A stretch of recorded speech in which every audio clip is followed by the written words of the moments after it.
Hola, bienvenidos. Después de desaparecer por casi medio año vuelvo con nuestro análisis sobre la infantería napoleónica, un componente fundamental del ejército francés que jugó un papel crucial en la historia militar europea. Exploraremos las características y tácticas de estas tropas, así como su impacto en diversas campañas y batallas. Descubriremos cómo estas valientes tropas se convirtieron en el pilar del ejército francés, desempeñando un papel crucial en batallas decisivas que moldearon el destino de naciones. Hablaremos sobre la evolución de sus uniformes, esos distintivos trajes que no solo eran prácticos, sino que también representaban un símbolo de orgullo y camaradería entre los soldados. Además, recordaremos momentos épicos en batallas históricas, como la feroz lucha en Borodino, donde la infantería se enfrentó a adversidades extremas, demostrando su valentía y determinación en el campo de batalla. Así que, sin más preámbulo, comencemos de una vez. La infantería napoleónica se dividía principalmente en dos categorías, la infantería de línea y la infantería ligera. La infantería de línea, compuesta por soldados entrenados para combatir en formaciones cerradas, era la columna vertebral del ejército. Estas tropas estaban armadas con el mosquete que se había vuelto icónica en las batallas de la época, equipada con una bayoneta que permitía el combate cuerpo a cuerpo. Las tropas de línea eran esenciales en la táctica de Napoleón, que favorecía la concentración de fuego y la carga frontal. Por otro lado, la infantería ligera, que incluía unidades como los voltigeurs y cazadores, desempeñaba un papel crucial en la guerra de maniobras. Estas tropas eran más flexibles y estaban diseñadas para operar en terrenos difíciles, capaces de moverse rápidamente y realizar escaramuzas. Equipadas con rifles de mayor precisión, la infantería ligera podía hostigar al enemigo y explorar posiciones antes de un ataque decisivo. Empecemos con la infantería de línea, métele la intro.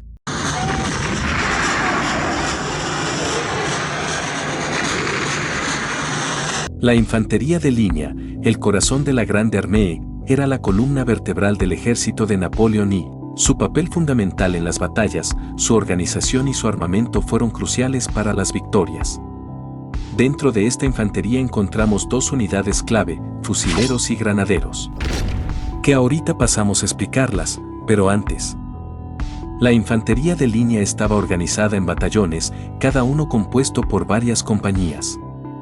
Ahora, aquí un batallón de línea francés y otro batallón de infantería ligera. En el batallón de infantería de línea, podemos ver que está formada por 4 compañías centrales de fusileros, una compañía de granaderos y otra de voltigeurs. En 1808 fueron oficialmente puestos en los flancos junto a los granaderos, los voltigeurs a la izquierda de la línea del batallón. En el batallón de infantería ligera, vemos 4 compañías de cazadores, el equivalente a los fusileros en este batallón. La equivalencia de los granaderos eran los carabineros, y la compañía de voltigeurs se repite una vez más. Cada batallón se componía de 6 compañías, con 132 hombres cada una. Esto hacía un total de 792 hombres, a los que había que sumar los tamborileros, músicos, etc. Como tropas especiales, disponían de zapadores, que realizaban las labores inherentes a este tipo de cuerpo, como son la construcción de puentes, trincheras, limpieza de camino y obstáculos, etc. Hoy en sí no nos enfocaremos en las tácticas básicas de infantería napoleónica, miren este libro que está en inglés, lo analizaré muy bien y haré un video entero hablando de ello. La analogía que quiero que recuerden será para poder compararlos, la contraparte de cada unidad para poder distinguirlos de cada una, mediante imágenes de sus uniformes y sus variaciones en unos momentos. Número 1. Fusileros. Los fusileros eran los soldados más comunes dentro de la infantería de línea. Eran conocidos por su capacidad de mantener posiciones bajo intensos ataques, siempre en formaciones cerradas. Su entrenamiento estaba enfocado en resistir y lanzar ataques con la bayoneta. Cada batallón de infantería de línea contaba con 4 compañías de fusileros, lo que hacía de ellos la columna vertebral del ejército de Napoleón I.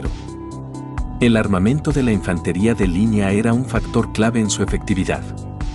Equipados con el famoso mosquete modelo Charleville 1777, estos soldados tenían la capacidad de disparar con precisión a distancias razonables. No era muy preciso a largas distancias y por lo que demoraban en recargar aproximadamente 2 disparos por minuto. O era lo que había. Este mosquete, conocido por su fiabilidad y relativo alcance, se complementaba con una bayoneta que convertía el arma en un eficaz instrumento de combate cuerpo a cuerpo. La combinación de la potencia de fuego y la habilidad en combate cercano permitía a la infantería de línea adaptarse a diversas situaciones en el campo de batalla. Cada soldado de la infantería de línea estaba también provisto de un uniforme distintivo que no solo servía para la identificación, sino que también simbolizaba la unidad y el orgullo. La chaqueta azul, los pantalones blancos y las charreteras adornadas con los colores de su regimiento creaban un efecto visual impresionante en la batalla. Este uniforme, además, estaba diseñado para ser funcional, permitiendo movilidad mientras ofrecía cierta protección. Eso nos referimos en el saco hasta cierta medida, ustedes me entienden. Uno de los momentos más emblemáticos que destaca la importancia de la infantería de línea regular, o sea los fusileros, fue durante la batalla de Austerlitz en 1805. En esta batalla, la Grande Armée se enfrentó a una coalición de fuerzas austriacas y rusas, numéricamente superiores.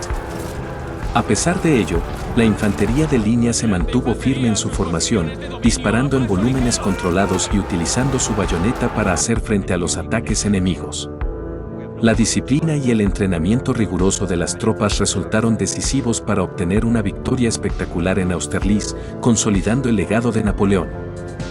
La infantería de línea no solo era el grupo más numeroso del ejército, sino que también estaba compuesta por soldados de diferentes orígenes y nacionalidades, un reflejo de la diversidad del imperio de Napoleón. Por ejemplo, en 1812, el ejército con el cual invadió Rusia estaba compuesto de franceses, polacos, italianos, bávaros, sajones, prusianos, austriacos, holandeses, belgas, croatas, españoles, portugueses, westfalianos o como se diga a los del Reino de Westfalia, daneses, lituanos, húngaros y toda la Confederación de Rin. Esto les permitió incorporar una variedad de tácticas y estilos de combate, enriqueciendo la experiencia del ejército y adaptándose a diferentes situaciones en el campo de batalla. Sin embargo, la vida de un soldado de infantería de línea no era fácil. Las largas marchas, casi 30 kilómetros por día, las condiciones climáticas adversas y la constante amenaza de combate creaban un ambiente extremadamente exigente. Los soldados eran entrenados no solo en el uso de armas, sino también en la resistencia física y mental, lo que les permitía mantener la cohesión y la eficacia en situaciones de alto estrés. La moral y el espíritu de la infantería de línea eran, por lo tanto, fundamentales. Los soldados luchaban no solo por la gloria de su país, sino también por sus compañeros y la reputación de su unidad.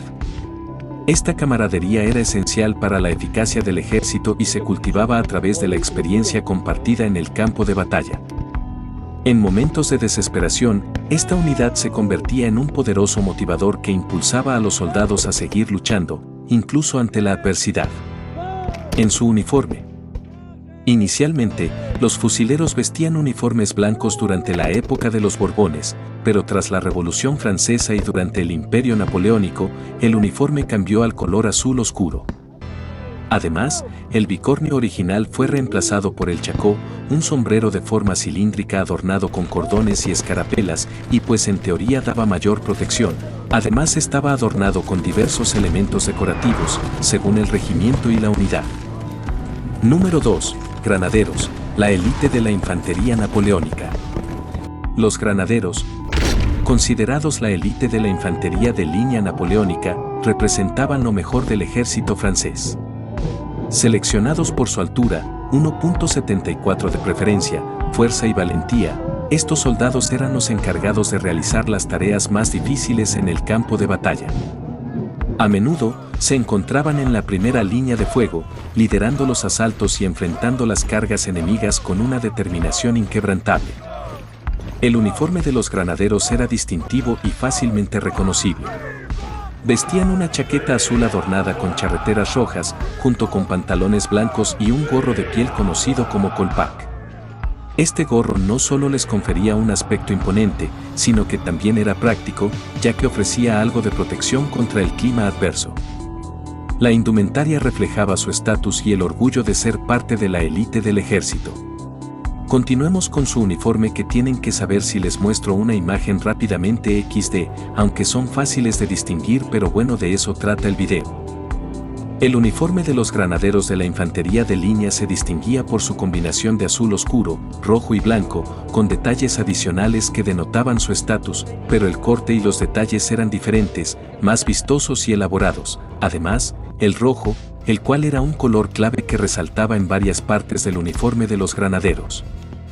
Charreteras u hombreras, importante, muy importante, acuérdense que vamos a ver en las imágenes. Estas decoraciones en los hombros de los granaderos eran de color rojo brillante y, a menudo, más grandes que las de otras unidades. Las charreteras no solo aumentaban la impresión de fuerza, sino que también servían como una forma de diferenciarlos de las tropas comunes.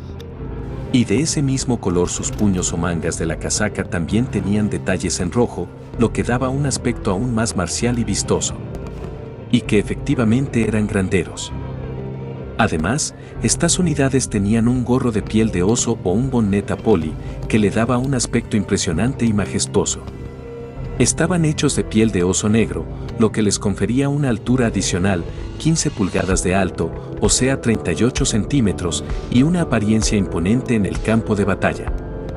El uso de piel de oso no solo les otorgaba un aire de ferocidad, sino que también protegía ligeramente la cabeza del granadero, bueno, ya me entienden, ligeramente.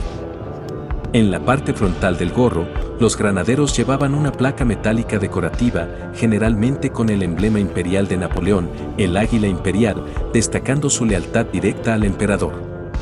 Este gorro de piel tenía un efecto psicológico en el enemigo, haciendo que los granaderos parecieran aún más altos y temibles. Y yo comprándome elevadores para los zapatos cuando aquí estaba la solución. A dato, en 1808 empezaron los problemas y estaban cada vez más precarios, tristemente. Así que los pieles de oso eran reemplazados por chacos con cintas rojas. También llevaban 2 cinturones de cuero blanco que se cruzaban sobre el pecho. Uno sostenía la cartuchera, mientras que el otro sostenía una bayoneta larga, lo que reforzaba su apariencia lista para el combate cuerpo a cuerpo. En su armamento, al igual que los fusileros, los granaderos utilizaban el fusil de chispa modelo Charleville 1777. Este fusil era más ligero que los modelos de otras épocas y tenía una bayoneta larga que lo convertía en un arma efectiva en combates cuerpo a cuerpo. Aunque el uso de granadas de mano estaba en declive en esta época, los granaderos recibían su nombre de estos proyectiles explosivos que habían sido parte de su equipo estándar en el siglo anterior. En el ejército napoleónico, el uso de granadas había disminuido considerablemente, pero los granaderos seguían siendo vistos como tropas pesadas, listas para abrir brechas en las líneas enemigas. Además, llevaban sables cortos para el combate cuerpo a cuerpo. Estos sables eran más ligeros que las espadas largas usadas por la caballería, pero efectivos en enfrentamientos cercanos cuando el fusil ya no era útil. Participaciones notables de los granaderos. Bueno, siempre estaban allí cuando los fusileros no podían, eran como los triarios en Roma, bueno, eso otro día. Un ejemplo notable del heroísmo de los granaderos se encuentra en la batalla de Waterloo en 1815. A pesar de que el ejército francés enfrentaba a las fuerzas británicas y prusianas en una de las batallas más decisivas de la historia, los granaderos se lanzaron valientemente al ataque, enfrentándose a las formaciones de Wellington. Aunque la batalla terminó en una derrota para Napoleón, el valor demostrado por los granaderos en el campo de batalla dejó una huella imborrable en Francia. La formación de granaderos también incluía tácticas especiales que los diferenciaban del resto de la infantería. Mientras que los soldados de línea formaban en un despliegue más rígido, los granaderos eran entrenados para moverse con mayor agilidad y adaptarse a las circunstancias del combate. Esto les permitía realizar maniobras de flanqueo, emboscadas y ataques sorpresa que muchas veces podían cambiar el rumbo de la batalla. Los granaderos no solo se destacaron en el campo de batalla, sino que también eran responsables de mantener la moral del ejército. Al ser parte de la élite, representaban un símbolo de honor y orgullo. Los soldados comunes miraban a los granaderos con admiración, y su presencia en el campo de batalla podía elevar la moral de las tropas que luchaban junto a ellos. Este estatus se reforzaba a través de ceremonias y desfiles, donde los granaderos eran presentados como los héroes del ejército. Creo que muchos los confundimos con la Guardia Imperial, ojo aquí, pero siempre había 132 granaderos, en teoría en cada batallón. Así que participaciones notables, no hay exactas ya que siempre estaban en la batalla. La Guardia Imperial, es así, para que vaya al campo de batalla hacen un trámite.